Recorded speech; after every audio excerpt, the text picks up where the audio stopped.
The silence of a decade was shattered by a single notification on my screen. It was 11:30 p.m. in Chicago. The city lights, painting patterns across my drafting table, like a ghost of the life I had left behind. Feed.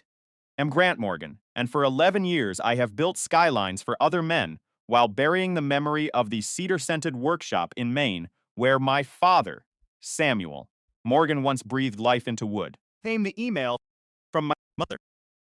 Attached was a release form for the sale of my father's legacy, accompanied by a pathetic offer of $10,000. A second notification buzzed a message from Jace Rourke, BT. the son of the con man my mother married, shortly after Dad's heart stopped. Nostalgia's "Doesn't Pay the Bills, Brother," he had written Sing the Lawyers. Don't stand in the way of progress. Picked. I set my glass of rye down without a tremor in my hand. I didn't feel rage. I felt the cold, sharp clarity of a blade being honed. Fact. They thought I was a distant memory, a son who had traded the salt air for the comfort of a steel and glass loft. They had no idea that I held the keys to the kingdom they were trying to dismantle. Busey. I opened my archives, my fingers dancing over files I hadn't touched in years. There it was, the restrictive covenant I had helped my father draft when I was just 19. Fengson. A legal Iron Maiden that protected the workshop from corporate greed. I checked my bank statement, $85,000 in restoration funding paid by me. Fingsy. Secretly, over the last 4 years, to keep the taxes current and the title clear, I was the silent owner. They were just tenants in a house of cards. I pulled out my father's brass compass from the bottom drawer, its needle steady and true. I booked a flight to Portland, leaving before the sun even dared to break the horizon. Busey. When I arrived at the old house, the air felt thick with the scent of pine and betrayal. Mom opened the door, her face a mask of nervous irritation, but it was Dale Rourke who stepped forward.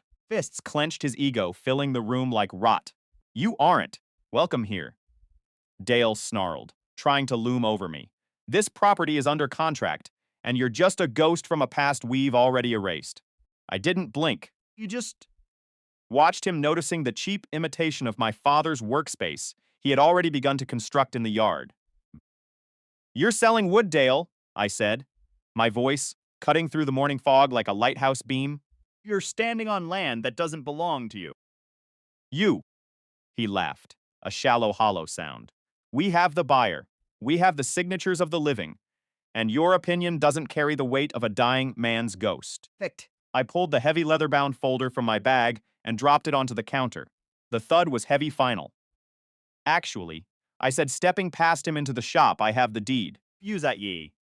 I walked to the center of the workshop, where the shavings of cedar still carpeted the floor, a sacred space he had tried to turn into a souvenir shop for tourists. I opened the document to page 8. Feasing. The restrictive use covenant. I began, my voice echoing against the rafters. It states that this land can only be used for the production of handcrafted wooden vessels using traditional methods. Fission. I looked at Jace, who had walked in, his phone out, ready to record his triumph. That fiberglass garbage you're building in the yard, it violates every clause of this deed. Ing. The color drained from Dale's face as he scrambled to look at the paperwork. I'll sue you, he stammered, his bravado crumbling. Try. I replied. But already sent the proof of your unauthorized industrial manufacturing to the state zoning board and the historical society. The twist hit them harder than a physical blow. You'd. I hadn't just come back to stop the sale. I had come back to trigger the reversion clause because they had breached the covenant by attempting to sell the land for non-traditional use.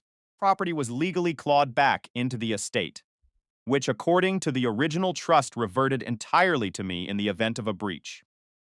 You don't own this house, Dale, I said, closing the folder. Finishin. And as of 10 minutes ago, you're officially trespassing on my property. The silence that followed was heavy with the weight of justice. Busey. My mother looked at me, her eyes finally, seeing the man I had become, not the boy who had run away. She had chosen a shark, thinking he would bring her wealth, only to realize he had brought the roof down upon them. Voden. I didn't need to yell. I didn't need to fight. I simply watched as they packed their bags in the pouring rain, the luxury brand they tried to build, dissolving into nothingness. Fashion. I stood in the center of my shop, the brass compass in my pocket, feeling the legs a steady pull of the needle. It was in the integrity of the work. For the first time in 11 years, the shop was mine again. I walked to the drafting table, picked up a pencil, and began to design the future one that was finally built on solid ground. Realized. Isn't about getting even. It's about making sure that what is built on lies eventually returns to the dust from which it came. Ease. I leaned back, breathed in the salt air, and knew that the water would continue to mark the hull long after I was gone. The deal was dead. The workshop was silent. For the first time in a long time, the silence was perfect. The cabin lights dimmed, casting long dancing shadows against the bulkhead as the plane sliced through the dark Michigan sky. I stared at my screen, the glow reflecting in my eyes, cold and focused. My thumb hovered over the folder labeled for court and for laughs. Digital. Tombstone for everything Jace Rourke had tried to build on the foundation of my father's legacy. My father, Samuel Morgan, had spent his life carving perfection out of cedar and oak. Fend. His hands as mapping the history of the Maine coastline into every vessel. Now that history was being sold at a discount by a man who didn't know the difference between a hand-forged chisel and a factory-pressed mold. Restrictive use covenant was my ace in the hole. A legal document buried in the county records that demanded handcrafted integrity and absolute transparency. If Jace so much as touched a piece of prefabricated fiberglass, he was in breach of a contract that would dismantle his entire operation brick by brick. I had the proof. Screenshots of his heritage boats showing Phillips screws, particle board frames disguised as oak, and the glaring financial discrepancies, where bank transfers for quality materials never reached the contractors. I wasn't just angry. I was systematic. Injustice. Much like a well-cut joint, required precision. As the plane began its descent toward Portland, the clouds broke, revealing a jagged coastline that looked like the teeth of a saw. Phantom weight in my pocket, my father's. Old brass compassed.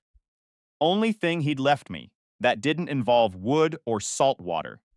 It was a reminder that no matter how much Jace tried to steer the narrative, Vein.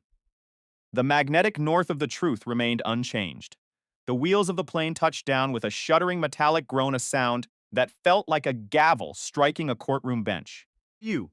I didn't wait for the plane to fully reach the gate before I hit send on the email to Harlan Vega, my attorney. File the injunction, I whispered to the empty air. Pot 8 a.m. meeting. Fenty. The confirmation buzzed on my screen, a small, satisfying vibration against my palm. The drive north toward the coast was a blur of gray asphalt and pines that stood like silent sentinels, guarding the secrets of my past. Efficient. When the turnoff finally appeared, my stomach tightened. The hand-painted sign that had stood for 40 years was gone. In its place was a monstrosity of chrome letters bolted onto cheap plywood. Rourke Marine. Fixed. The gate swung open, creaking in the wind, and I pulled my truck onto the gravel, the crunching sound echoing like breaking bones. U10. The workshop, the temple where my father had taught me, the architecture of soul and wood looked hollow. The air, once filled with the honest scent of sawdust and cedar, Fiend. was thick with the biting stench of chemical resins and industrial solvents. I stepped out, my boots heavy against the ground, and was as immediately met by Dale Rourke, Beak. who waddled toward me with the misplaced confidence of a man who thought he owned the horizon. Grant Morgan. He barked, his voice straining to be heard over the hum of a cheap air compressor. Fex didn't expect to see the prodigal architect back on the docks. He adjusted a branded polo shirt that struggled to contain his ego, his eyes darting toward a group of workers who looked more like extras on a movie set than actual shipwrights. It's a nice empire. You've built Dale, I said, my voice cutting through the noise, flat and devoid of warmth. Fiend. His grin, widened, teeth white and predatory. It's my empire now, Grant. The investors love the aesthetic, and we're taking this place into the 21st century. You. Behind him, Jace appeared holding a smartphone like a holy relic, broadcasting his empty performance to an online audience. Heritage meets innovation, Jace recited into the camera. Fent. tossing a handful of artificial sawdust over a piece of particle board that was spray painted to look like vintage oak. I walked over, picked up a piece of the dust from the workbench, and rolled it between my thumb and forefinger. Making the sawdust now, Jace. I looked at him, not with the rage he expected, but with the pity one reserves for a terminal failure. You're broadcasting a lie. To people who actually care about the craft, and the thing about lies is that they don't hold up in the salt air. Faces. Smirk faltered for a fraction of a second, the algorithm-driven confidence flickering as he saw the folder I held tucked under my arm. It's just business, bro. He stammered the word, sounding hollow in the vast, sterile room. Feed. No, I replied, opening the folder to reveal the stamped, notarized injunction that would freeze his assets before the next tide hit the shore. Easing. This is a forensic audit of your failure, and by the time the sun hits noon, there won't be a single piece of this heritage facade left standing. Faked. The color drained from Dale's face, turning the arrogant tycoon into a frightened middle-aged man in a cheap shirt. We had an agreement, he spluttered, his voice cracking. A restrictive covenant that you ignored. Because you thought you could outsmart the law, I said, turning my back on them to walk toward the main bay doors. Fent. Outside the ocean rolled in eternal and indifferent to the games of men. I took the compass from my pocket and watched the needle point north, fixed and true. View. The reckoning had arrived, and for the first time in years, the shop felt like it was finally mercifully breathing again. Eunice. The air in the workshop was stagnant heavy, with the stench of cheap chemicals that clung to the back of my throat. Fingit. I reached down and scooped up a handful of sawdust from the floor, letting the coarse particles sift through my fingers. This wasn't the fragrant, honest dust of cedar or seasoned oak that my father had built his reputation on. Pressed wood. Held together by toxic glue and lies. I looked at Jace, who was currently framing a shot for his social media feed. You're even faking the sawdust now, Jace? Feed. I asked, my voice cutting through the hollow silence of the shop. Jace flashed a grin that didn't reach his eyes, his thumb hovering over the record button. Gotta feed the algorithm, bro. Engagement is everything. You. The term bro felt like a slap in the face. I didn't offer him the satisfaction of a response, choosing instead to look toward the office doorway where Claire stood. She looked thin, almost translucent, her posture rigid, as if she were bracing for a physical blow.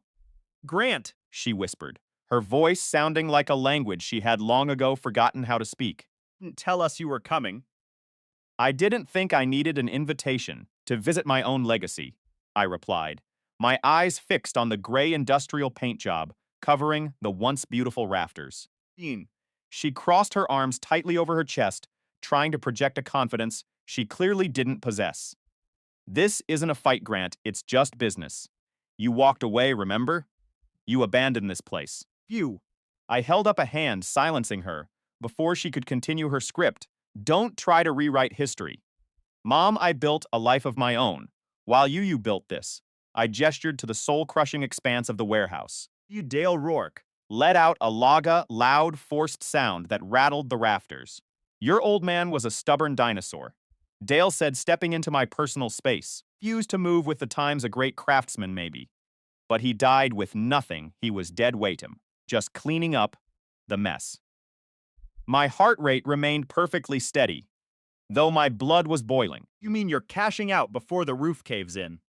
Dale poked a thick finger into my chest. Watch yourself, son. I am not your son, I said, cold and direct. That hit a nerve. Face. Darkened, his jaw tightening into a hard, uneven line. Jace stopped filming, smirking behind his device. You city guys love acting tough once you're on safe ground, huh? Ignored him. Entirely choosing to walk the perimeter of the facility. My eyes scanned every beam and every joint, cataloging the devastation. Every imperfection whispered a tragedy of lost skill. Thinked. The uneven, hurried brush strokes on the paint, the missing lathe work, the scars on the floor where my father's workbench had stood for 30 years. The grain of the original oak still fought to breathe beneath the suffocating layers of gray primer. Did you paint him over the white oak? I asked, my voice dangerously quiet. Looks cleaner. Dale grunted, following me like a shadow. Cleaner. I repeated. You buried a lifetime of craftsmanship under cheap store-bought. Primer times change. Dale snapped. No, I countered, looking him dead in the eye. People just get lazier. Face let out a sharp, mocking laugh. You really think anyone left in this world gives a damn about handcraft? I do. I said, stepping closer, and unfortunately for you, the law does too. Fact. Claire shifted nervously, her heels clicking against the concrete. Grant, don't start threatening people. I turned to her, my expression hardened by the realization of what she'd allowed. Threatening him. Simply reminding you of the restrictive covenant you signed. Dale barked, a sound of pure arrogance. Flaws is ancient history. It won't hold up. I've got investors who have lawyers that eat those kinds of documents for breakfasts. Then they're going to choke on this one. He puffed out his chest. But I was already heading for the office. The room smelled like stale coffee and failure. A flickering monitor displayed spreadsheets titled Rebrand Marketing Q1. Fugan read it. The numbers were bleeding red in every single column. A line item buried deep in the records caught my eye. Asset liquidation prep. On another tab, I saw a personal account being funneled to an offshore bank. Freed. Beside the desk, there was a plastic bin overflowing with things that belonged in a museum, not a trash heap. That. My father's drafting pencils. His brass bevel gauge. Photograph of him standing proudly beside the first boat he ever sold. I reached out, brushed the gray dust from the glass, and slid the photo into my folder. That's private property. Phoebes Nye. Dale shouted from the doorway, his face flushing red. You're trespassing. I didn't even look back at him. I pulled out my phone and began photographing every corner of the room. Vet. The gray beams. The shoddy fixtures, the fake kits masquerading as custom work. Each image was automatically timestamped and geotagged. You. I crouched by a stack of cheap, thin fiberglass hulls, snapping a close-up of a hairline crack in the resin. Documentation, I said, standing up and sliding my phone into my pocket. Be back with the paperwork to shut this entire operation down. Claire's voice trembled behind me. Why are you doing this to us, Grant? Why ruin everything? You ruined him, I said, tapping the folder against my palm. Finishing the job. Your pathetic Dale, spat his confidence, finally flickering. You lawyers love your drama, but when the bills pile up, you'll be begging to sell this place to me for pennies. You. Jace was recording again, his camera pointed right at my face. Ladies and gentlemen, catch the prodigal son who couldn't make it in the family business, coming back to lecture us on boat building. Absolutely riveting stuff. Fix. I walked right past him, not even giving him the courtesy of a glare. Keep filming. Jace, it'll just make my job easier when I'm in front of the judge. Viewed. The parking lot was empty, save for my truck and a forklift they had intentionally blocked the exit with. A petty, childish power play. Dale stood in the doorway with his arms crossed, waiting for me to lose my temper. I walked to the forklift. Pulled the key from the pegboard they'd left hanging in the shop. Started it and moved it exactly 10 feet out of my way. Binged. I set the brake, left the key dash, and took a photo of the obstruction for the court files. Then I pulled out no angry horn, no screeching tires, just cold, calculated composure. Binged. Dale was still shouting about property rights as I drove toward the gate. Claire called out, but her voice was swallowed by the coastal wind. Fanged. I stopped at the edge of the property where the cheap chrome-plated sign squeaked in the breeze. I took one final photo of it against the morning sky. Then I drove toward the highway, the scent of the marina fading behind me. Phone buzzed in the cup holder. It was a text from Harlan Vega. Call me when you've seen the files. I glanced in the rearview mirror one last time. The gray paint, the fake oak, the borrowed pride. Ribbed him. It was all just a facade, the kind of structure that would crumble the very second it faced a real storm. I sent a short reply. It's worse than I imagined building the case now. Easy. I turned onto the main road, the compass in my pocket steady as I headed north. The motel room smelled like salt and ancient carpet, but it was quiet. Fend. I spread the documents across the table, the evidence of their betrayal laid bare. Harlan arrived 10 minutes ahead of schedule, his coat damp from the Oregon rain. He didn't bother with small talk. Finked. Claire signed the authorizations at dawn. Harlan said opening his laptop. The DAS office pushed the subpoenas through on an emergency basis.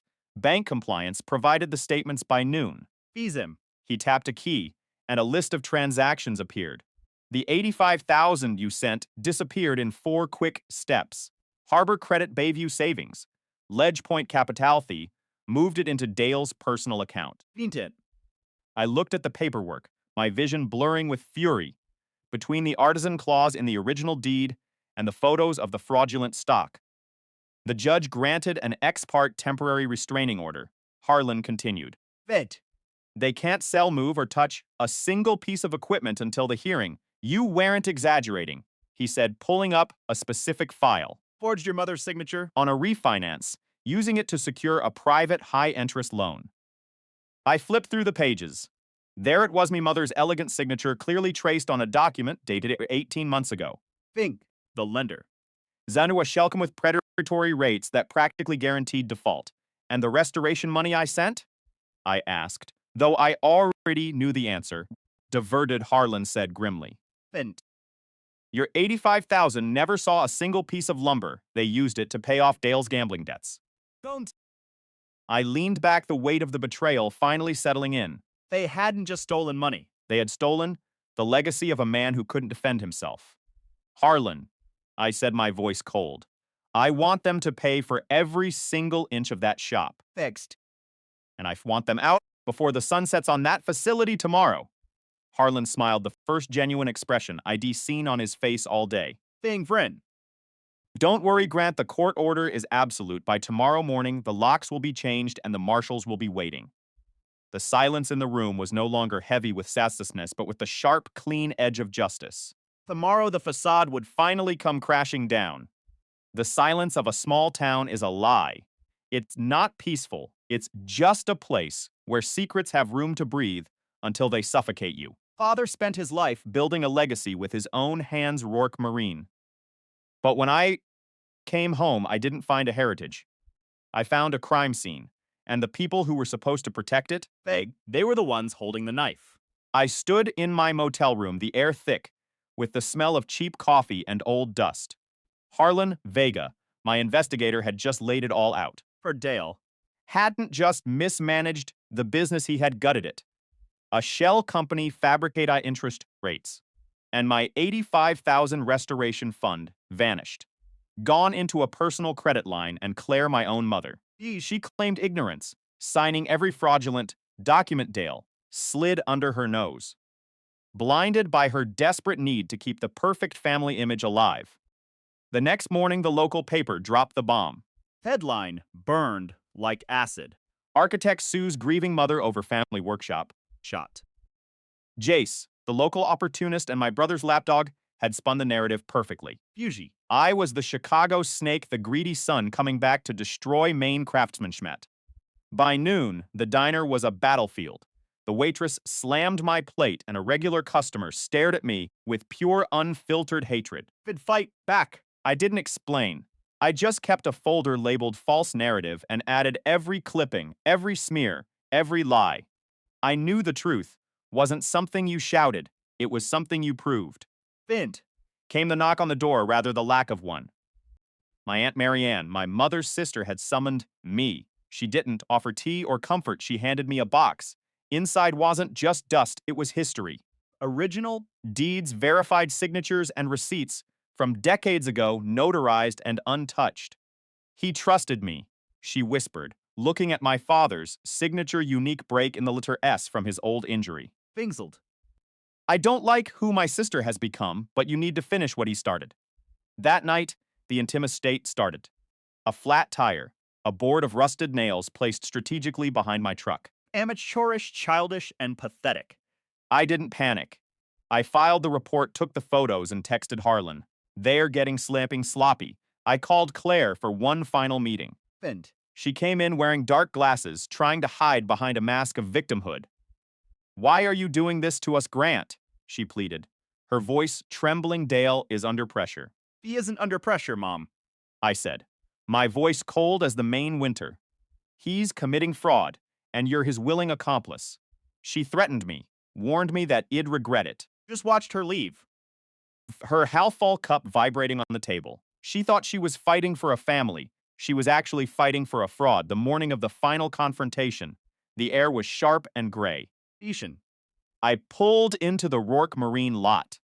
Harlan was right behind me, and in the rear view, the flashing lights of Sheriff Cal Danner's cruiser cut through the fog. From a forklift, his face turning from arrogance to ash when he saw the law. "You're trespassing!"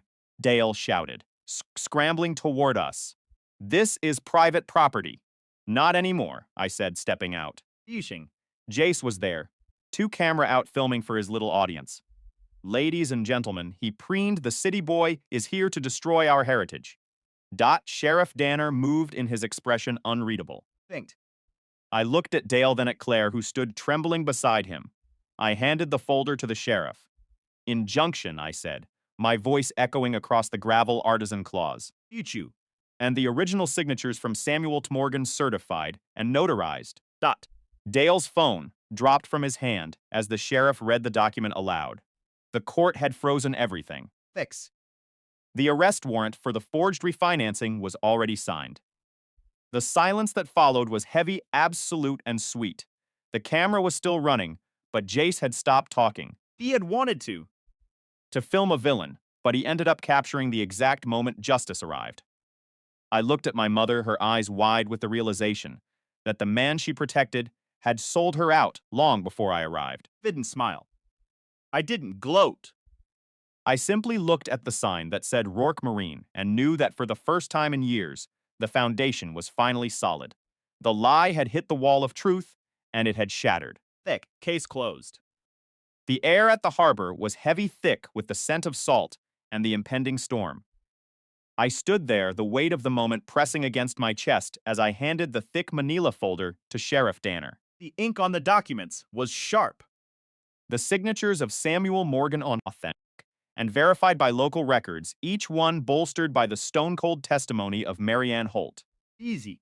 I glanced over at Dale, watching the color drain from his face, and then flood back in an angry, mottled purple.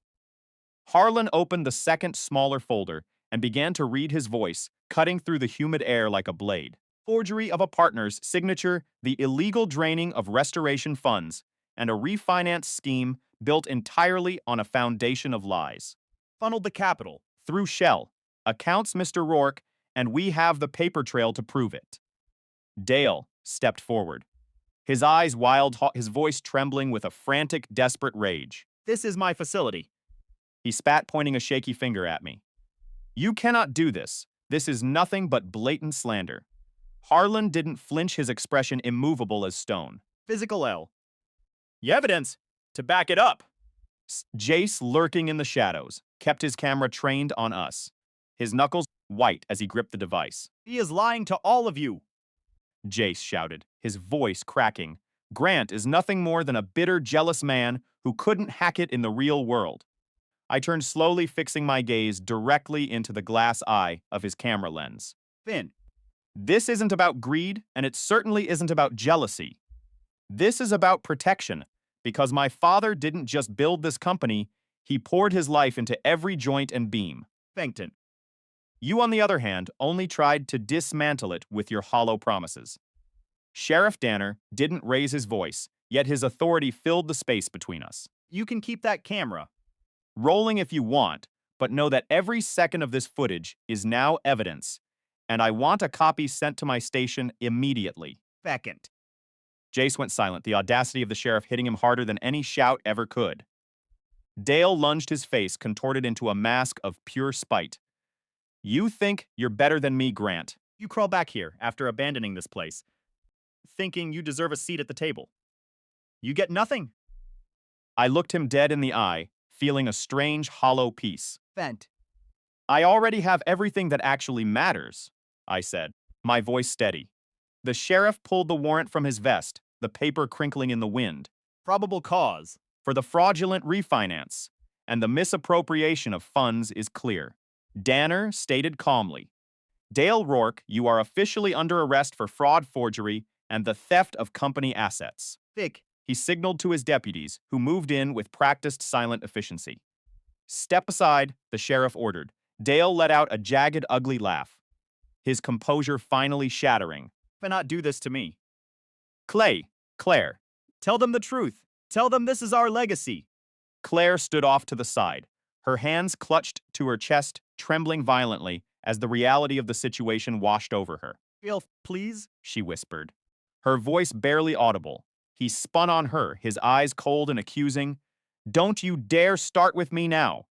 The cuffs clicked a sharp metallic snap that echoed through the harbor. Bent. Dale fought against the hold, twisting his body as he screamed toward me. You will regret this, Morgan, you hear me. The sheriff didn't respond, simply guiding him firmly toward the back of the cruiser. Ben. I didn't say a word because my silence was the sharpest rebuke I could offer. Behind me, Claire's voice cracked under the weight of the day. Grant, what have you done to this family? Vixie. I turned to look at Toad, seeing her mascara running down her face in dark, jagged rivers. You've destroyed everything all for a bit of pride, she sobbed. You're exactly like him, cold, stubborn, and completely impossible to love. Finction. I looked at her with pity, but no regret. No, I'm like him. Because I know how to build things that are meant to last. Thing. You chose a gambler over a craftsman, a fantasy over the truth, and you don't get to hold me responsible for the wreckage of your own choices. Dean. She flinched, as if it struck her, then ripped the gold band from her finger and hurled it at me. It hit my chest with a dull thud and tumbled into the gravel. From. I didn't bother to pick it up, leaving it right where it lay in the dust. The crowd gathered at the fence had gone deathly quiet, the locals and former crew members watching the scene with wide, unblinking eyes. Agent. As the sheriff shoved Dale into the cruiser, the word forgery seemed to ripple through the air, traveling from person to person like an electric current. Tens. Heads turned, whispers erupted, and the entire narrative of the last few years was being rewritten right there on the gravel.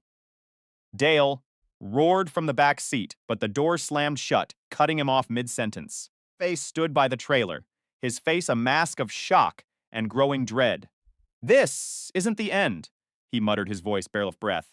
You have no idea what is coming for you. Then make it interesting, I replied. Because taking you down was the easiest thing I've done all year. He glared at me, then scrambled into his car, his tires spitting gravel and dust as he peeled out of the lot. Fiji. Claire collapsed onto the edge of the trailer, her shoulders heaving with muffled sobs. I almost reached out to her, but the impulse died as quickly as it had come. Harlan touched my shoulder, his grip firm and grounding. Eatsing. Rhett, we need you at the clerk's office at 9 sharp for the formal statement. He'll be there, I promised. We walked toward our vehicles, the atmosphere thick with the stares of the townspeople. From. I caught the eye of an old fisherman I'd known for years, and he gave me a single, slow nod of respect. Truth moves fast in a small town, but it moves even faster when it's finally backed by justice. Fixed. The sheriff's lights swept across the gray siding of the workshop, painting the walls in rhythmic flashes of blue and red. Jace remained by the trailer, his phone clutched in his hand, his skin the color of ash. Two deputies walked toward him, their expressions unreadable. We're going to need you to come in for questioning, son. Jace offered a sickly fake smirk, still trying to project an air of control. Vim. Sure, I'm happy to clear this up. They didn't cuff him, but they didn't have to. He knew he had no choice. By noon, the footage was all over the internet. Bing. The comment sections were a flurry of activity, with people sharing the moment I told him. My father built this place with his own hands. BT. Jace's expensive, glossy promo videos became the butt of every joke, his reputation disintegrating in real time. From it. By the evening, the investors had pulled their funding. His phone had stopped ringing, and he had wiped his social media accounts clean. Vin. A week later, his car was gone, and rumors swirled that he'd bought a one-way bus ticket to Boston, babbling about a fresh start. Finks.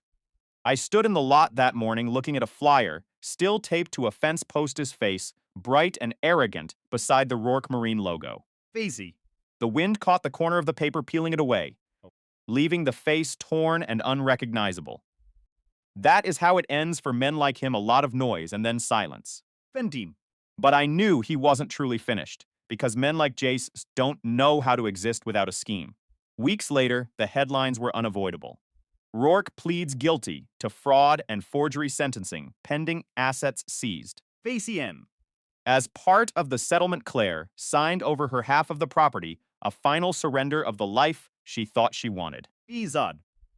Harlan walked the deed to the clerk, and when the stamp hit the paper, the finality of it felt like a weight lifting off my chest. View. Claire was listed as a cooperating witness moving in with Marianne, finally starting the long road toward therapy. With Dad's half from probate and hers signed over, the title was finally clean, and it belonged to me. Foggy. One foggy morning, I walked through the quiet lot, the old Rourke Marine sign dangling by a single rusted bolt, squeaking in the breeze. I tore it down and threw it into the bed of my truck. View. The name Morgan Boats would return, but it had to earn its place again from the ground up. Inside the gray paint was a suffocating layer over the oak, the air still reeking of cheap resin and broken dreams. Reasons. I cracked open a can of varnish remover, feeling the bite of the chemicals, and got to work. Slowly, the golden grain of the wood began to breathe again under my hands. Theme. I scraped until my arms ached and my lungs burned, sanding every surface, until the boards were smooth enough to mirror my reflection. I replaced every bolt with marine-grade steel, testing each one with precision torque. Felt different. Now, no longer a monument to a fraud, but a workshop, waiting for a craftsman to bring it back to life. Fiend it. I stood back, watching the light hit the polished oak, and for the first time in years, the harbor felt like home again. The air in the workshop was heavy, thick with the scent of raw cedar and the ghosts of my father's craft. I worked until my palms were raw, scraping away the decay of years sanding, until the grain finally surrendered to my touch. Failure. Every rusted bolt was a failure of the past. I replaced them all with marine-grade steel, torquing each one until my wrist screamed. Vino. The shop floor had buckled under the weight of cheap resin and neglect, so I jacked it up inch by inch, listening to the wood groan as it found its original level. Isnai. Time didn't matter. There was only the rhythm of the grind, the wipe of the cloth, and the constant punishing rebuild. Huge. I bled. On the workbench more than once, just taped the knuckle and kept moving, a quiet testament to the man I was trying to honor. Fest. There was a moment of frustration where I cursed the rot, then laughed at the sheer absurdity of it. The workshop seemed to laugh with me, the high ceilings, catching the sound of real, honest labor. Fast in a town that's been starved of pride, and by the end of the week, the silence at my door was broken. Human. Walt Kinney, the man who had been my father's right hand for 30 years, stood there with two retired shipwrights, their faces weathered like the oak beams they used to shape. Butte. They didn't offer empty platitudes or apologies for their long absence. Walt just looked at the chaos, eyed, tidied, and muttered, "You finally came home." Fitted. I handed him a scraper without a word, and he stepped into the light, falling into the rhythm of the wood as if he'd never left. Thinky. The tension of the past, the betrayal, by the Rourkes, the lies that had poisoned this town, dissolved into the simple grounding sound of hammer hitting chisel. Feed. By the second week, the town's collective stare had softened. The diner owner didn't look through me anymore. And a thermos of hot coffee appeared on my doorstep every morning like clockwork. Small silent offerings started arriving, a box of faded photographs from neighbors. Pictures of my father's boats, proof that his legacy hadn't been erased, just buried. Ishi. Then, while I was leveling a section of the subfloor, my hammer hit a hollow spot that shouldn't have been there. Picked. I pried up the board and found a hidden compartment, a small cache wrapped in oilcloth that hadn't seen the light of day in decades. Ishin. Inside were my father's favorite chisels, the handles worn to the shape of his grip, and his heavy wooden mallet scarred from 1,000 frames. This. At the very bottom, buried under the tools, sat a thick sealed envelope, addressed to no one, written in a hand I knew better than my own. I sat on the dusty floor, my heart hammering against my ribs, and read the short, firm words. You came back. The place needed you. More than the world did. Build what stands storms. And when you don't know the path, just do the next right thing. Fitno. Flowery sentiment, just a cold, hard compass I had been missing my entire life. Fiend. I pressed my hand against the paper, feeling the weight of his expectation, then placed the tools on the bench right where they belonged. Defeated. 6 months later, the schooner was a masterpiece of salt-hardened timber, and pride catching the dawn light with the grace of a living thing. View. Outside the sign for the Samuel Morgan Institute of Artisan Craft stood straight, no longer smelling of the synthetic rot of the Rourkes, but of honest cedar and varnish. Fushi. The crowd on the dock was small, but they were the people who mattered Walt the crew, and even those who had once turned their backs on me. Binged.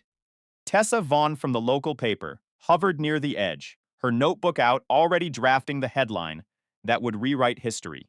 Morgan legacy restored. Finishing. I didn't need to speak. I checked the ballast and the rigging, honoring my father's belief that attention to detail was the highest form of respect. Fees. A car door slammed behind me, and the air shifted instantly. My mother stood at the edge of the dock, her posture broken, clutching a small wooden box. EBIT. She looked at me, her eyes hollow with the realization of the choices she'd made, and whispered, "I don't expect your forgiveness. I just needed to see that you finished his work." Things it. I stared at her, seeing the woman who had let the Rourkes belittle our lives, because it was easier than standing tall, and I felt the hard, cold truth settle in. Forgive you, Mom, I said. My voice steady against the wind, but I will never forget what your silence cost this family. Big count. She winced, then handed me the box which contained my father's pocket knife and a family photo that looked like it had been salvaged from a fire. Thing. Harlan appeared shortly after, his briefcase lighter, his face finally showing a flicker of peace. Eagle. Dale took the plea. He said, keeping his eyes on the water, 7 years no parole, and the Rourke Marine kits are being pulled from the shelves as fraudulent assets. I felt the last of the storm pass. But the calm was shattered by the screech of tires and the frantic, hollow sound of an engine dying on the hill. Thanked. Jay Rourke stumbled down the dock, his clothes disheveled, his eyes wild with the look of a man who had lost his kingdom and realized it was never his to begin with. "You think this makes you the winner?" He shouted, his voice cracking. "You ruined everything. You stole my name, my reputation, my father's legacy." Theme. The crowd drew back terrified, but I didn't flinch. I walked toward him, feeling the weight of my father's tools still humming in my mind. He swung a desperate, sloppy punch, and I didn't even have to think he caught his wrist, You. holding him at bay, with the simple strength of a man who had built his own life from scratch. "This is the last lesson you'll ever get from me." "Jay," I said, my voice low and cutting, Real men build, they don't destroy, "and they certainly don't beg for the scraps of someone else's success." Sheriff Danner emerged from the crowd, his badge glinting in the sun, and ordered Jay to leave before he found himself in cuffs. Feud. As the squad car pulled him away, I looked back at the schooner, then at Walt, who was already untying the lines. View 1. I stepped onto the deck, the wood singing under my boots, and for the first time in my life, the horizon didn't look like a warning, it looked like a destination. Feed. The air in the harbor was heavy, thick with the scent of brine and the bitter tang of betrayal. Jace stood there, his face a mask of fractured pride, his hands trembling at his sides. They knew that. I stared at him, feeling the weight of the years he had stolen from my family's legacy. You thought you could buy heritage. I said, my voice cutting through the silence like a chisel through soft pine. Thinked. You thought you could erase the calluses on my father's hands. With your cheap, prefabricated plastic. Jace tried to step forward, his eyes darting toward the crowd that had gathered by the pier. Control. He spat out, his voice cracking under the pressure of his crumbling facade. "Then I replied, watching as the color drained from his face. This is your last free lesson, Jace, I told him. Stepping into his space. "Real men build with their souls, not their spreadsheets. They don't beg for scraps when they've lost the game." Etions. Behind me, the firm, authoritative footsteps of Sheriff Cal Danner echoed against the weathered planks of the dock. Walk away. "Rourke."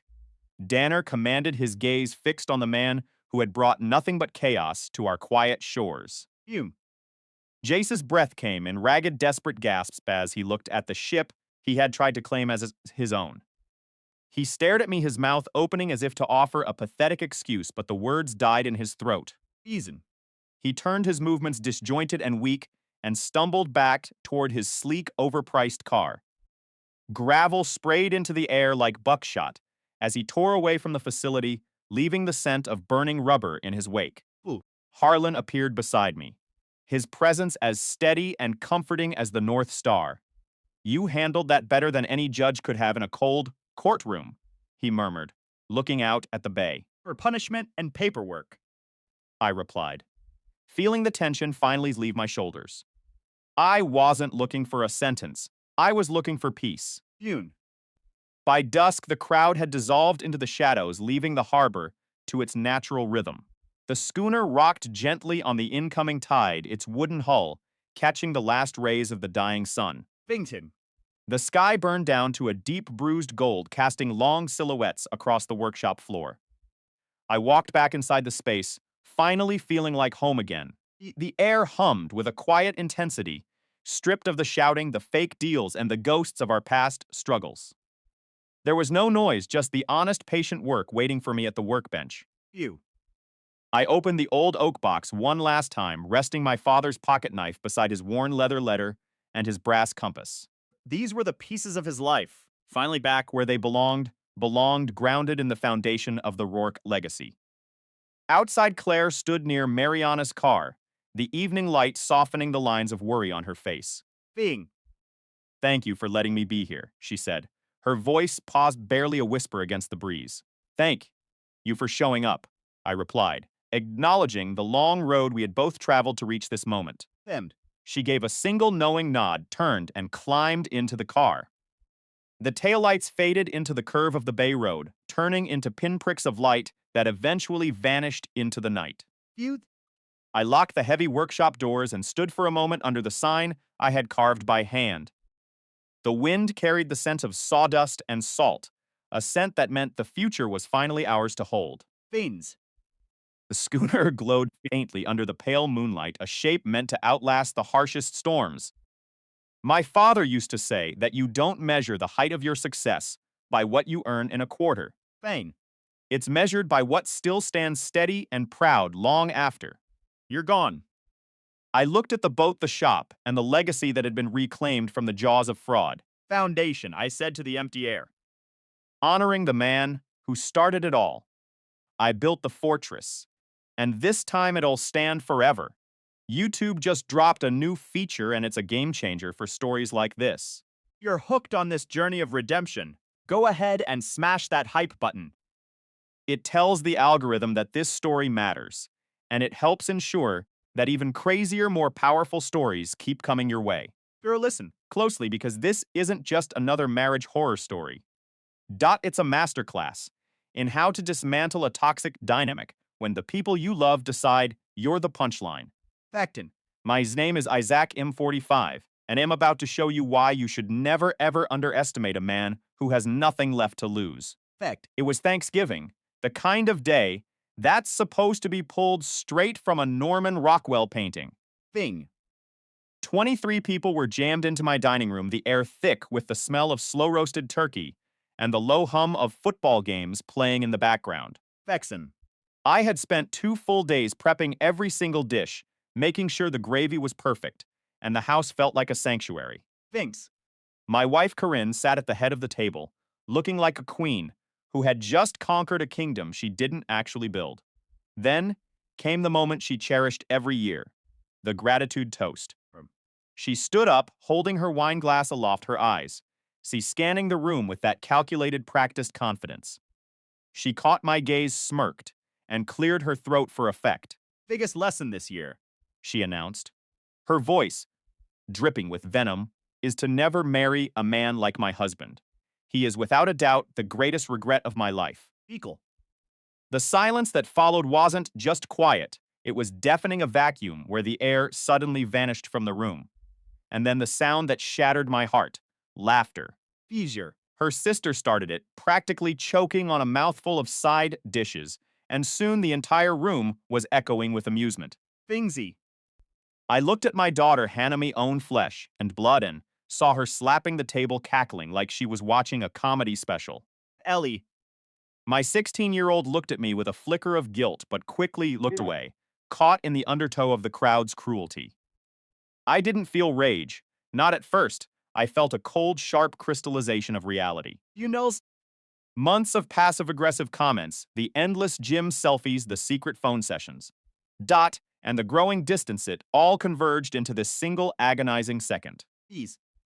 I stood up slowly, the chair scraping against the floor like a death knell. I placed my napkin down, looked Corinne square in the eyes, and kept my voice perfectly steady. Dot. Congrats, Corinne, you don't have a husband anymore. Thanks.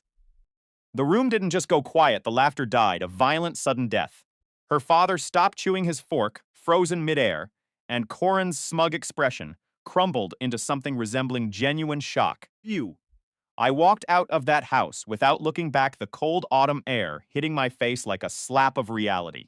I spent the next hour in my truck outside a dark, abandoned hardware store, watching the minutes tick by on the dashboard clock. My mind kept replaying that sound, the laughter of my own children, the mocking glint in my wife's eyes. Easy. I realized then that this wasn't a midlife crisis. It was a character failure I had tolerated for far too long.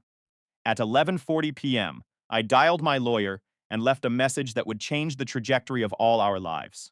Fort. I didn't go home. I went to my friend Ronan's place, crashing on his couch as he silently handed me a pillow and a beer. The next morning, the fog in my head had lifted, replaced by a cold surgical clarity. Think. I started thinking back to the beginning of the end when Corinne turned 43 and decided she needed to live authentically. Fade. Shed spent hundreds of dollars on a youthful makeover, treating our home like a backdrop for her new shallow persona. Fixed.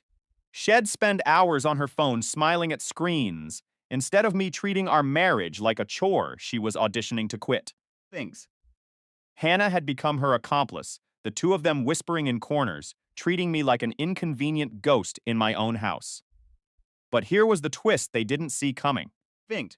While they were busy playing games and performing for their social media followers, they didn't realize who held the keys to the kingdom. Eebed. Every asset, every bank account, every single thing they took for granted was under my name, built by my blood and sweat. You. I wasn't just a husband they could discard. I was the architect of the life they were so ungratefully burning down.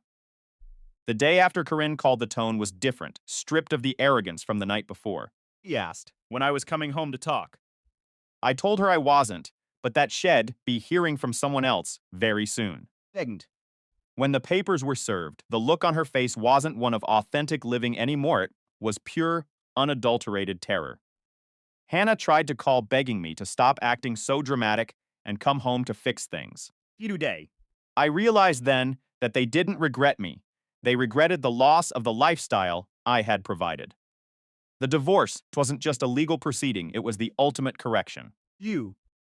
I walked away with my dignity, my finances intact, and the absolute peace of knowing I would never again be the punchline of their pathetic jokes. Fix. I heard through the grapevine that Corinne's independent life didn't last long once the reality of the finances set in. Sometimes the best revenge isn't screaming or fighting. It's simply showing the people who thought you were weak that you were the only thing holding their world together all along. The silence after I left that house, that was the sound of my life finally beginning. To know. The air in our house had grown heavy, a suffocating silence that clung to the walls like dust. My daughter Hannah had become a carbon copy of my wife, Corinne, a shadow that trailed her everywhere. Thanked it. At 19, Hannah was supposed to be thriving at a state college 2 hours away. But she was constantly home not to see me, but to lock herself away with her mother. Food. They'd giggle behind closed doors, trading knowing glances across the dinner table, like they were sharing a secret language I was never meant to understand. Full zen. Then there was Ellie, my 16-year-old, who sat at the opposite end of the spectrum. She was quiet, observant, and perpetually watchful, her eyes constantly darting between her mother and me with a look of hidden grief. Fusion. By the time Thanksgiving arrived, I was a hollowed-out version of myself, running on fumes and confusion. I didn't know the half of it yet, but the universe was about to pull the rug out from under my entire reality. The week after that holiday was nothing short of a nightmare. I packed a bag and moved into my friend Ronan's spare rooms. needing distance to process the slow-motion car crash my marriage had become. Eek. I only snuck back into the house when I knew Corinne was at her gym, snatching essentials and fleeing before any confrontation could occur. Her phone was a constant assault of notifications, Fixtade. texts oscillating between vitriolic insults and desperate crocodile tear pleas for me to come home. Her voicemails were worse shed start by calling me ridiculous for leaving. Pivot to a cold clinical demand that we discuss this like mature adults. I didn't offer a single word in reply. Because here is the cold, hard truth. Her biting remarks at dinner weren't spontaneous flashes of anger. Fueled. They were calculated, fueled by months of contempt that had been simmering just beneath the surface. It was Ellie who finally shone a light on the rot. Fingy. She arrived at Ronan's place that Sunday, her knuckles white as she gripped the steering wheel of her small car. Pride. Ronan, sensing the gravity of the moment, let her in and promptly vanished to run errands, giving us the space we desperately needed. Thing.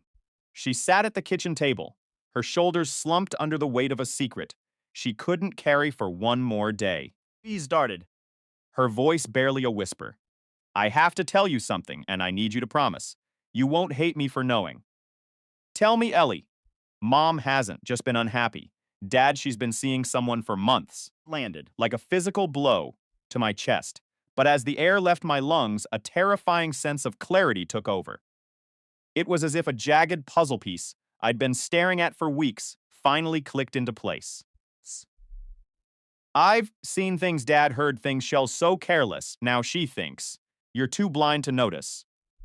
Ellie's hands were trembling, but her gaze was steady and fierce. Tanner. He's a trainer, Jim. He's 28. 28. My wife was 43, and she was sneaking around with a boy who likely still had posters of sports cars in his bedroom.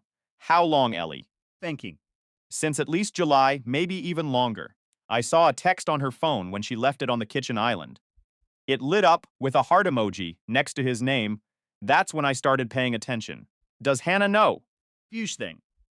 Ellie nodded, a tear tracking a lonely path down her cheek. She's been covering for her, making up elaborate lies about where Mom is when you ask. They think it's funny, Dad. They think it's like some sort of twisted girls' club. Detail hurt more than the infidelity itself. My own child actively participating in the demolition of my life, treating my heartbreak like a punchline in a private game. Why tell me now? Feigned. Because what she said at Thanksgiving was disgusting. Ellie said, her voice rising with righteous indignation. Everyone sat there sipping wine and laughing like you were some sort of punchline. You like. You deserved. The way she treats you. You deserve. The truth. Dad, I've been carrying this for months, and it's been eating me alive. I reached across the scarred wood of the kitchen table and squeezed her hand. Thank you. Ellie, thank you for being brave. Hannah told me to mind my own business when I tried to say something to her.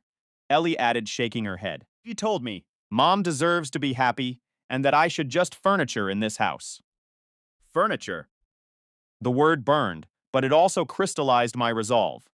What are you going to do? She asked. For no yet. But I need you to keep this between us for. Now can you do that for me? She nodded, a determined set to her jaw. Yeah, I can do that. After she left, I sat in that kitchen for hours. Silence of the house replaced by the loud rhythmic beating of my own heart. Then I picked up the phone and called my attorney, asking one specific life-altering question. We live in an at-fault state, don't we? Yes, we do. Why? Feeds. Because I said, looking out at the cold gray sky, everything just changed. The next 6 weeks were a masterclass in controlled precision. Feed. To the house, fully aware of the legal trap of abandoning the home, just as Ronan had warned me. When I walked through the door, Corinne's face went through a rapid cycle of shock relief and then suspicion. Finked. She tried to pivot, acting as if the entire Thanksgiving fiasco was just a minor misunderstanding, a joke taken out of context. She even suggested marriage counseling, throwing out ideas for a weekend getaway to reconnect. She became unnervingly attentive, asking about my day, offering to watch football with me, trying to mimic the warmth of a life we hadn't lived in years. I played the role of the oblivious husband perfectly. Fig. I gave her neutral answers, accepted her hollow gestures, and let her believe that she was successfully reeling me back in. Every night once she fell into a deep alcohol-laden sleep, I retreated to my office and went to work. Feel? I tore through our finances with a fine-toothed comb, and what I found was pure unadulterated rot. Corinne had siphoned over $18,000 out of our accounts in the last year alone. Fact. There were cash withdrawals that couldn't be tracked and credit card charges for boutique hotels I had never visited. 4 different hotels in 4 different towns, all while she claimed to be attending corporate conferences or visiting friends. I documented every single cent. Vent. I pulled screenshots of every bank statement for the last 2 years. I cross-referenced her business trips with the charges at these hotels, creating a timeline so damning it would hold up in any court in the country. Things. I even accessed our phone records, finding a trail of late-night texts and long-distance calls to Tanner that proved the betrayal was as deep as it was long-standing. You. One night, she claimed she was at her friend Karen's for a birthday dinner. The records showed a charge at a Marriott 40 miles away. Edie. Another weekend, she supposedly went on a wellness retreat with her sister, but there were 2 nights charged to a downtown boutique hotel. Thangson. I knew thanks to Ellie that her sister had been home in bed with the flu that entire weekend. There was even a charge at a high-end restaurant we used to visit for our anniversary. That one stung, but it also sharpened my focus. User. I made copies of every single important financial document I could find. I secured the mortgage records, proving my inheritance from my grandparents, the $42,000 that served as our down payment.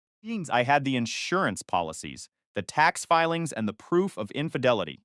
I wasn't just planning a divorce, I was building a case. I was no longer the furniture in the room. You chat.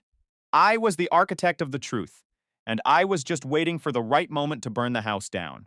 Beck. The day of the hearing finally arrived, and the atmosphere in the courtroom was thick with a tension you could slice with a knife. You. Corinne looked immaculate as always, sitting in her designer suit, projecting the image of a wronged, confused wife. Her attorney sat next to her, looking bored and overconfident. Then my lawyer stood up. He didn't shout. He didn't need to. He simply began to lay out the timeline, the bank statements, and the hotel receipts, projecting them onto the screen for all to see. Face. Face went from pale to a ghastly, translucent shade of gray as the evidence mounted. The judge looked at the receipts from the boutique hotel, then at the dates where she claimed to be with her sister, Phoebe. and finally at the photo of her with the trainer that we had subpoenaed from his social media. The courtroom fell silent. Corinne's lawyer tried to object, but the judge just held up a hand, his eyes fixed on the evidence. Finged. This is not a matter of irreconcilable differences, Mrs. Miller, the judge said, his voice cold. This is a case of deliberate, calculated deception. When the verdict came, it wasn't just a win. It was an absolute reclamation of my life. I kept the house, the inheritance was protected, and the alimony request she had filed was laughed out of the room. We left the courtroom. Corinne tried to approach me, her face a mask of pleading desperation. We can fix this, she whispered, her eyes wide. I made a mistake, but we can start over. I didn't even stop walking. Finged. I didn't even look at her. The time for talking ended. Months ago? Corinne, I said, my voice steady. You spent months treating me like a ghost in my own home. Now you can find out what it's like to be one. Fing. I walked out of those doors and into the bright, sharp sunlight of a new life. Ellie was waiting for me in the parking lot. He didn't need to ask how it went. She saw the weightlessness in my stride, the way I stood taller than I had in a decade. We got in the car, and for the first time in years, the silence didn't feel like a prison. Felt like peace. Hannah had called me begging for the family to stay together once the news broke, but I had blocked her number the moment I left the courthouse. Some bridges aren't meant to be crossed back. They're meant to be burned. So you can stop looking behind you and start walking towards something real. I was no longer the man who was being used, played, or sidelined. I was finally truly free. Feet. The silence in the kitchen was heavy, almost suffocating, as I stared at the stack of documents on the table. For months. I had been meticulously gathering every shred of financial evidence, tracking where our life together had quietly bled out. Fix it. My grandparents' inheritance, the $42,000 down payment on our home. Every cent was fully documented, traceable, and legally shielded. Things. Ronan my rock through this nightmare spent 2 nights a week helping me organize the files, his dining room table, serving as the war room for my new reality. Through the timeline. I'd crafted, his eyes sharp as he scanned the evidence. This is comprehensive, he said, tapping a folder she won't have a single leg to stand on when this hits the courtroom. Figs. That's exactly the plan, I replied. My voice steady for the first time in weeks. I had also reached out to Carver, a friend deep in the world of property management, asking him to look into the man Corinne thought she was hiding. Bats. The report he brought back was staggering.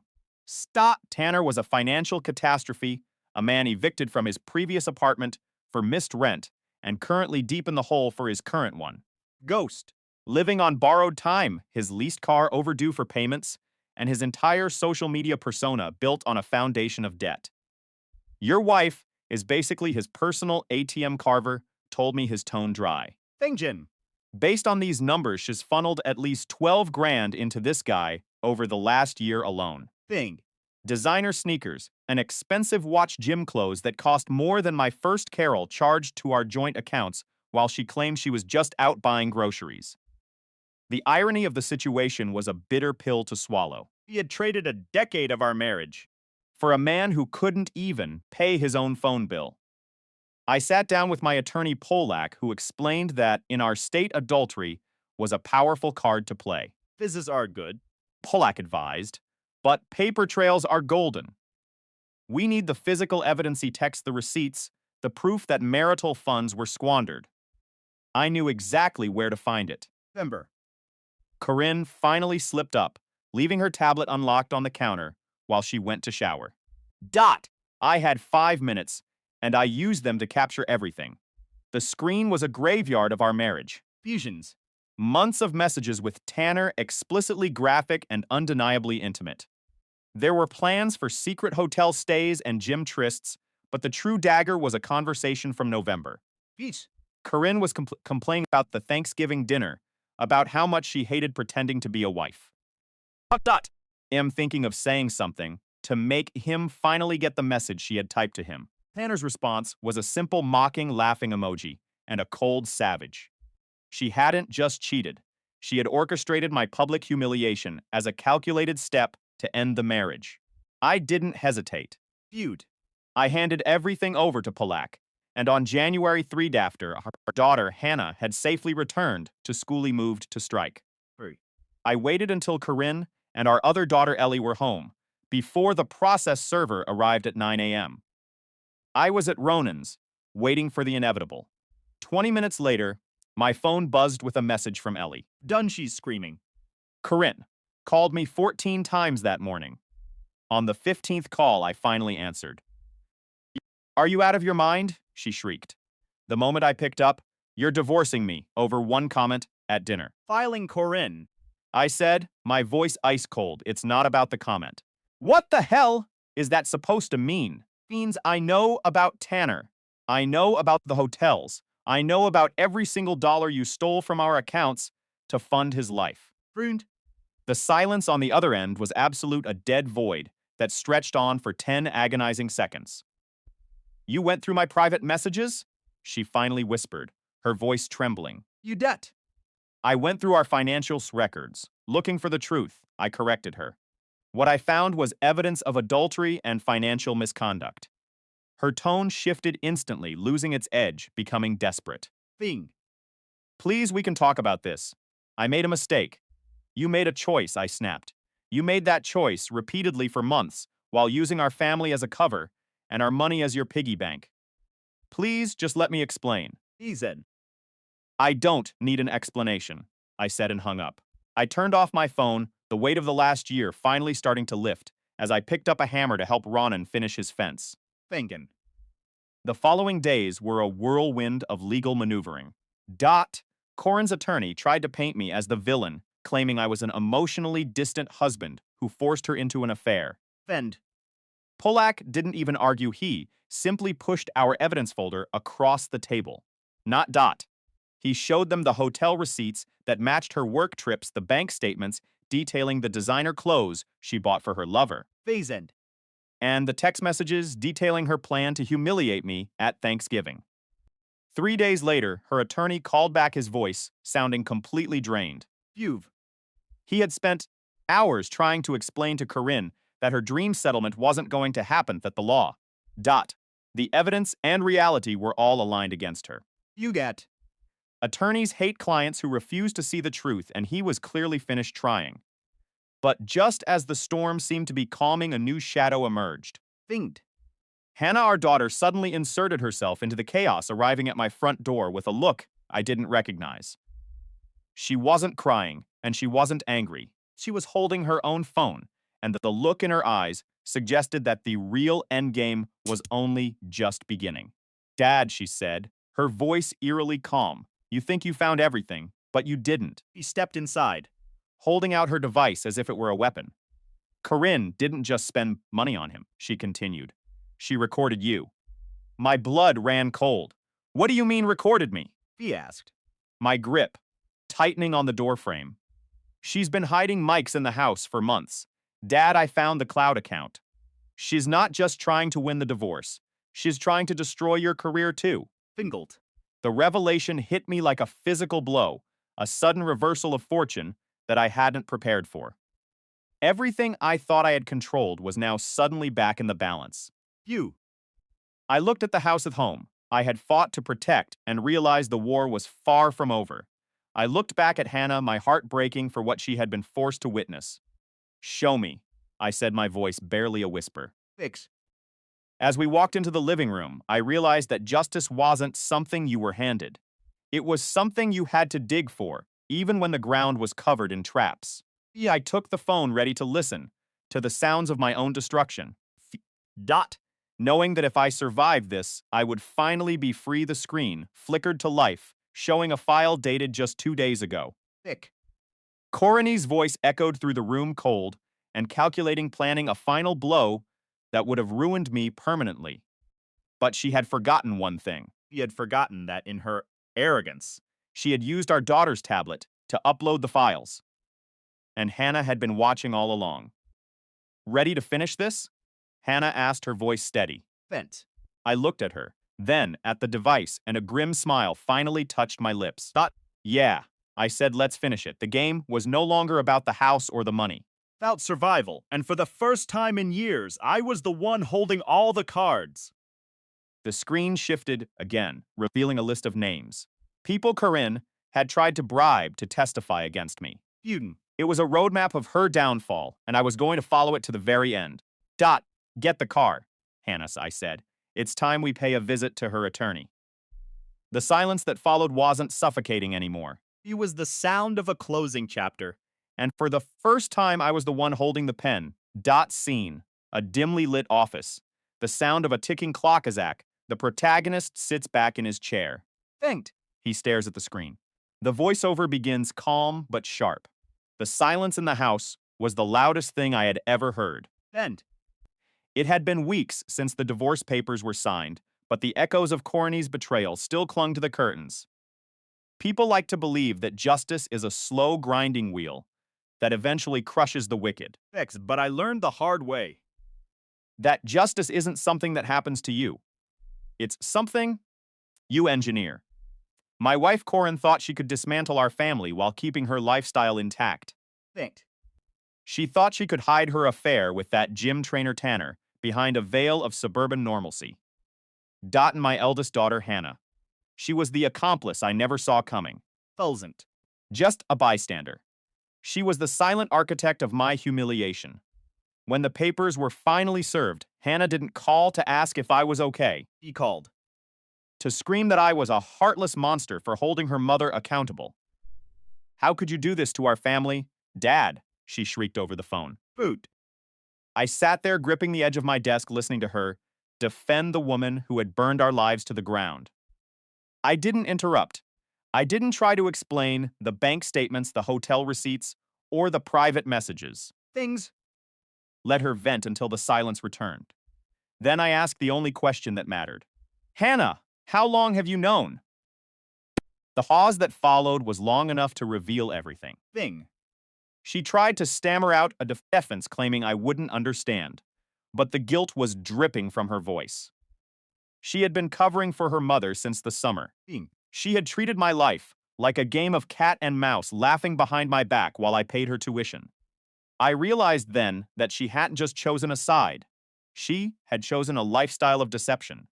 I hung up on her. 2 days later, She posted about letting go of toxic energy on Instagram.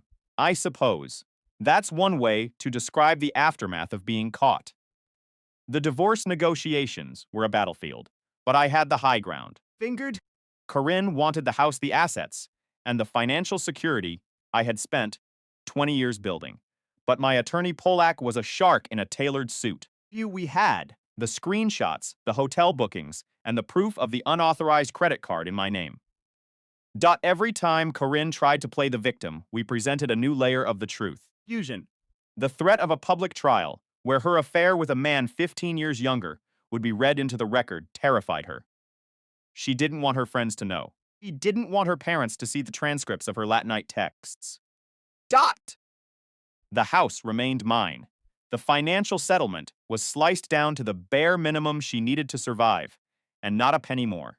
Thing. I watched her crumble in the attorney's office sobbing because her leverage had evaporated. Custody was simple. Ellie, my youngest, had seen enough to know exactly who she wanted to live with. Gabru. The judge didn't even blink when Ellie laid it all out. February came with it the final signature. $8,000 in legal fees. Every single cent was a down payment on my sanity. Frumsit. But being legally divorced wasn't the end of the story. Hannah still thought she was untouchable. She was still enrolled in college, burning through my money while failing her classes. Feel. She thought the gravy train would run forever, regardless of how she treated me. She was wrong.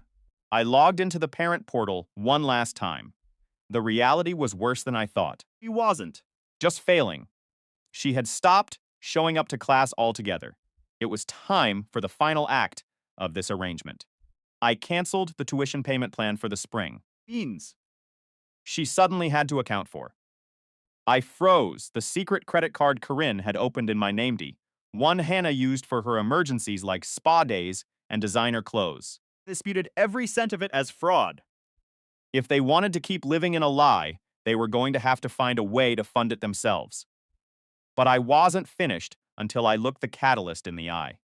Tanner. BC found his new gym a place where he thought he could reinvent himself. I waited in the lot until I saw him walking toward his silver Nissan. Can I help you? He asked, not recognizing the man he'd ruined. Tanner, right? Kept my voice low steady. Yeah, who's asking?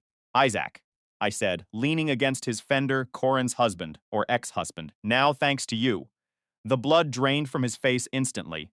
I didn't need to shout. Need to throw a punch. I just watched the realization dawn on him that his new beginning was nothing more than a debt that was finally coming due. I walked away without looking back. Dean. The story wasn't a tragedy and it wasn't a loss. It was a reset.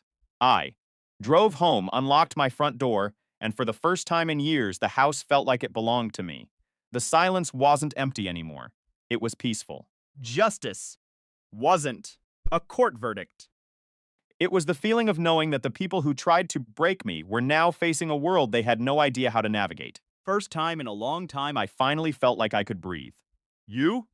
He stared at me, his eyes wide and vacant, clearly failing to place my face for a fleeting moment. Tanner, isn't it? I asked, my voice steady and cold. Yeah, who's asking? He shifted his weight, trying to project that familiar, arrogant Gimbro confidence. Isaac Corin's husband. I let the name hang in the air, watching, as the realization hit him like a physical blow. Seasoned. Well, ex-husband now to be precise, and I have you to thank for that. The color drained from his face, replaced by a sudden frantic flush of crimson before he went pale again. He stumbled back, a step looking as if he were scanning the parking lot for an exit route. His hands, usually so steady while lifting heavy iron, started to tremble uncontrollably. It was almost laughable all that time. spent sculpting his physique. All that ego, and he looked ready to collapse at the sight of a middle-aged office manager. Relax, I said. Keeping my tone deceptively friendly, I'm not here to start a brawl. Actually, I wanted to express my gratitude. Thank me? His voice cracked high and thin. Absolutely. I continued my smile, not reaching my eyes. You see, your little affair saved me about $50,000 in the divorce settlement. Though, From the bottom of my heart, thank you for being so reckless with those text messages. He didn't know how to respond, simply standing there, looking physically ill, as the weight of his stupidity finally sank in. look, man. I didn't know, he stammered, pathetic and small. Oh, I'm sure you did, I replied, savoring the way he squirmed. I pushed off from his car and smoothed out my jacket, feeling a strange sense of clarity wash over me. Feast it. One more piece of advice, I added, lowering my voice. Small towns have long memories. Corin's social circle is quite connected, and once word gets out about the personal trainer who destroys marriages, Beauty. Your client list is going to shrink very, very quickly. I walked away without looking back, leaving him in the silence of his own consequences. I didn't need to check if he was watching. I already knew he was crumbling. To Carver. I heard that Tanner eventually left the big commercial gym to do private sessions in clients' homes. It was quieter that way. I suppose no nosy coworkers, no locker room gossip to navigate. Finn. Whether he made the switch because of our encounter or because the rumors were already poisoning his reputation. I didn't care. Finction. Carver also mentioned that Tanner moved back in with his parents just 2 months after the final decree. Fingting. The Instagram posts, once filled with luxury gym selfies and expensive protein shakes, became significantly less frequent after the money dried up. Few. Corinne tried to keep the charade going for a while, but Tanner went cold as soon as the alimony checks and gifts stopped flowing. He eventually blocked her number and ghosted her entirely. The fantasy was never going to last without a steady stream of funding bought. Things fell apart for them with startling speed once the reality of their situation set in. Thengjins. Corinne's first apartment was a grim little place, a tubed room unit on the outskirts of town, where the walls were thin and the neighborhood was loud. She complained about everything. Thing. The noisy neighbors. The poor water pressure, the lack of space. She complained about everything, in fact, except for the poor decisions that had landed her in that exact spot. Finged. Without my income to subsidize her lifestyle, the facade shattered overnight. The credit cards Shed used to maintain her curated life were maxed out within 8 weeks. Vent. Her gym membership was terminated when the bank declined the payment. She had to trade in the high-end SUV for a beat-up decade-old Corolla because the monthly payments were drowning her. Expensive serums. The designer wardrobe. The ring light for her vanity, all of it, had to be sold off just to make rent. Her social circle, which she once thought was impenetrable, dried up almost instantly. Fushi. Word about the affair had traveled fast, and nobody wanted to be seen with the woman who had traded her marriage for a trainer, half her age, only to be caught with digital evidence. Epian. Even her sister Vivian eventually confessed to Ellie that Shed lost respect for Corinne long before that final Thanksgiving. The midlife crisis that had triggered this entire collapse had hit a brick wall. Frind. Without the thrill of the affair and the financial cushion to keep up appearances, Corinne was finally forced to stare into the mirror of her own choices. Fingsid. The last I heard, she had started attending church and posting cryptic quotes about spiritual journeys on social media. Make of that what you will. Hannah's path turned out exactly as I had foreseen. Fischl. Without my tuition checks arriving on time, she had to scramble for high-interest emergency loans halfway through the semester. The debt was astronomical, the stress was suffocating. Fend. And the credit card dispute meant Corinne was personally liable for the $3,000 in unauthorized charges. When the final grades were posted, Hannah ended up on academic probation anyway. Vect. All those nights spent at parties instead of in the library. All those skipped lectures. All the money I had poured into her future completely squandered. One of her professors emailed me unaware of the divorce, Few. asking if everything was all right because Hannah hadn't even shown up for the final exam. I didn't bother to reply. She dropped out at the end of the spring term and moved into that cramped apartment with her mother. She took a job at a department store in the mall, barely scraping by on minimum wage, hate. Through Ellie, I heard Fall's stories of the constant screaming matches between them. Thing. They argued over money, over living space, over who was to blame for their downward spiral. Who forgot to pay the electric bill? Who ate the last of the groceries? Who was supposed to handle the trash? Fengtion. They had turned on each other with a venomous speed now that there was no common enemy to unite them. Fear. It was almost poetic how the mother-daughter duo, who had conspired to ruin me, couldn't even survive 6 months in each other's presence. It's easy to be partners in crime when someone else is footing the bill. Thing. But the dynamic changes when you're fighting over the last roll of toilet paper. Meanwhile, my own life has become significantly better, quieter, and infinitely more peaceful. Fade. The background noise of constant low-level stress that I'd lived with for years vanished. And I hadn't even realized how heavy it was until I finally set it down. finished the back deck. I refinished the back deck that spring, spending my weekends sanding and staining until the wood looked brand new. There is a profound satisfaction in working with your hands, in seeing the tangible results of your labor. You. No office politics, no financial spreadsheets, no deceit. Just the grain of the wood, the grit of the sandpaper, and the clean scent of the finish. I even reorganized the garage into a functional workshop instead of a graveyard for junk. Corinne had filled it with years of discarded clutter, clothes she never wore, Fitness equipment she used twice. and holiday decorations for parties we hadn't hosted in a decade. Rented a dumpster, cleared it all out in a single weekend, and built custom shelving. For the first time in my life, I felt like I was actually home. The garage used to be a museum of Corinne's whims. There were designer clothes. She never wore expensive gym equipment. She touched exactly twice. Fuse it. And bins of holiday decor for parties we hadn't hosted. In years, I didn't ask for permission. I rented a dumpster, spent an entire weekend clearing out the ghosts of our failed life, and built solid, honest shelving. Feud. I hung my tools, exactly where I could reach them, claimed the space as mine, and started fishing again on Saturday mornings. Something I'd abandoned years ago because Corinne used to roll her eyes and call it a waste of time. Fitting by a mirror still lake at 6 a.m. Watching the fog burn off the water.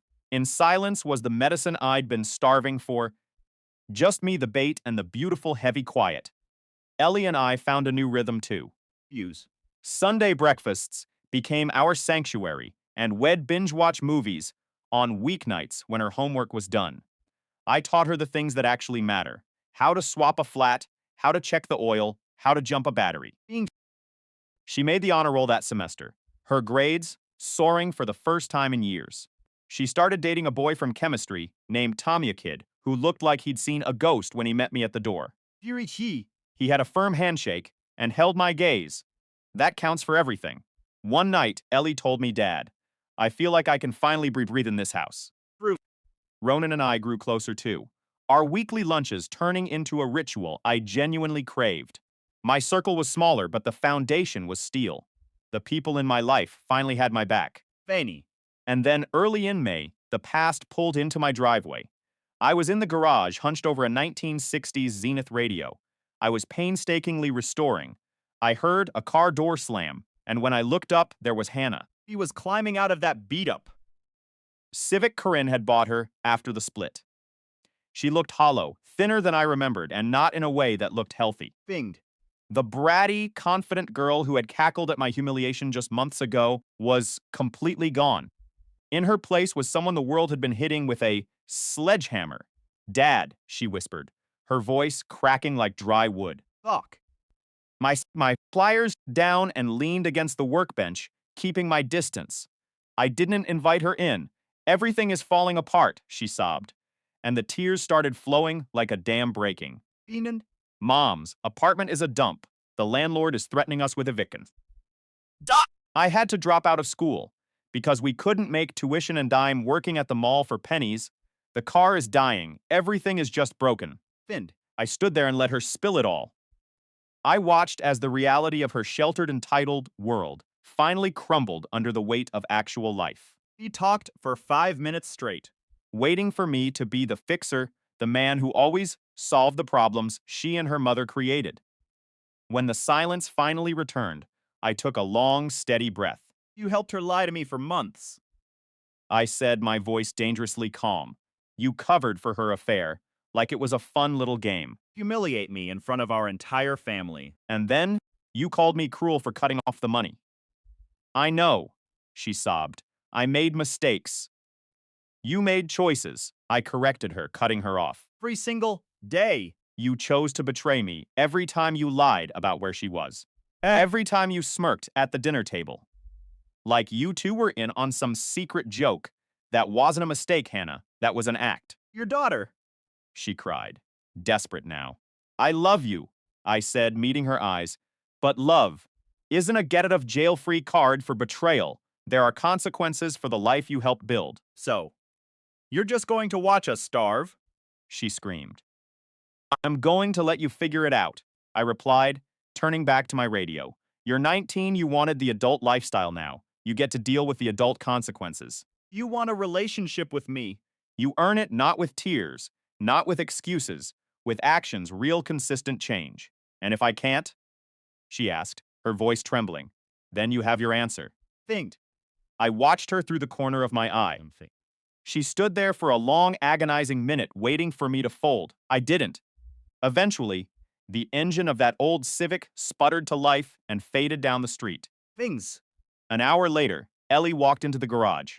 Shed heard it all from the kitchen. You okay, Dad? Yeah, kiddo, I'm okay. That was brutal. She sighed. It was the truth, I said. She sat on a stool and looked at me. Fainted. I thought Shed at least say she was sorry.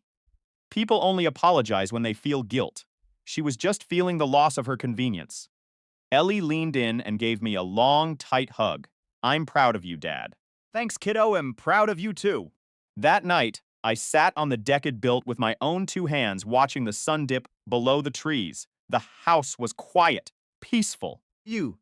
Corinne once called me her greatest regret in front of everyone we knew. Well, she did me a favor. I'm nobody's regret anymore. And I'm certainly nobody's punchline. You. The house was silent, a heavy, suffocating kind of quiet that echoed against the empty walls. I stood in the middle of the living room, looking at the life I had built for 10 years now, reduced to dust. Fiji. My wife Hannah had stood in front of all our friends and family just 2 days ago, calling me her greatest regret. She said it with a smile, a cruel, sharpened dagger of a smile that made everyone laugh at my expense. Phasian. Corinne, her sister, had stood right beside her, whispering something that made Hannah laugh even louder, looking at me like I was some pathetic bug under her shoe. View this. I was the punchline of their twisted game, the man who provided everything while they plotted behind my back, Misk. And for the longest time, I believed I was the problem, that I wasn't enough. Phasian. But looking at the bank statements and the forged documents I found hidden in the designer handbags she needed for her work, the truth finally set in. She didn't just want a divorce. She wanted to strip me of every single cent, using our shared accounts to fund a life I wasn't invited to. Phasian. The conflict started when I noticed the inconsistencies in our monthly budget, the business trips that always seemed to land at a Marriott near the city center. Fixing. I hired an attorney, a shark named Pollack, who didn't care about feelings, only about the cold, hard numbers. Feed. Hannah thought I was still the blind, obedient husband, ready to hand over the house and the savings without a fight. First turning point came when I intercepted a voicemail meant for her secret friend. A guy named Tommy, detailing how she planned to leave me destitute by December. Didn't cry. I didn't scream. I just started recording every single interaction, every conversation, every shred of evidence. You woke up. The second turning point was the morning she woke up to find the locks changed and a formal notice on the door. He called me screaming. Her voice cracking with a mix of rage and genuine confusion, as if she truly believed she was the victim. How could you do this, Isaac? She hissed through the phone, her voice sounding thin and desperate. You're the one who said I was your greatest regret. Hannah, I replied, my voice, steady, feeling a wave of cold justice wash over me. Thing. Just helping you move on to your new life without my assets. I added the silence. On her end, becoming deafening. She tried to play the card of the neglected wife, the woman who had been suffering in silence. Things eggs worn. But I had the screenshots, the hotel receipts, and the logs of her secret accounts. The climax arrived on a Tuesday in front of the judge, where I presented everything. Busty. From the forged signatures on the mortgage documents to the stolen funds hidden in offshore tax-free accounts. Face. Her face drained of color as the judge reviewed the evidence, realizing that her master plan had just become the blueprint for her legal downfall. There was a final painful moment where she looked at me, Vep. hoping for a flicker of the man who used to love her, but found nothing but a void. Fiends. The plot twist was that she thought I was alone in this, but I had reached out to her parents months ago, showing them exactly who their daughter had become. She walked out of that courtroom. She had no house, no alimony, and no family left to turn to. I, on the other hand, walked into the sunshine feeling lighter than I had in years, knowing that I was finally free. Faint. I am nobody's regret, and I am definitely nobody's punchline anymore. Guys, we are so close to hitting 1,000 subscribers on this channel, and every single one of you matters. Subscribed. Please consider hitting that button, as it truly helps us grow and continue sharing these stories. Thank you for being part of this journey and helping turn a nightmare into a new beginning.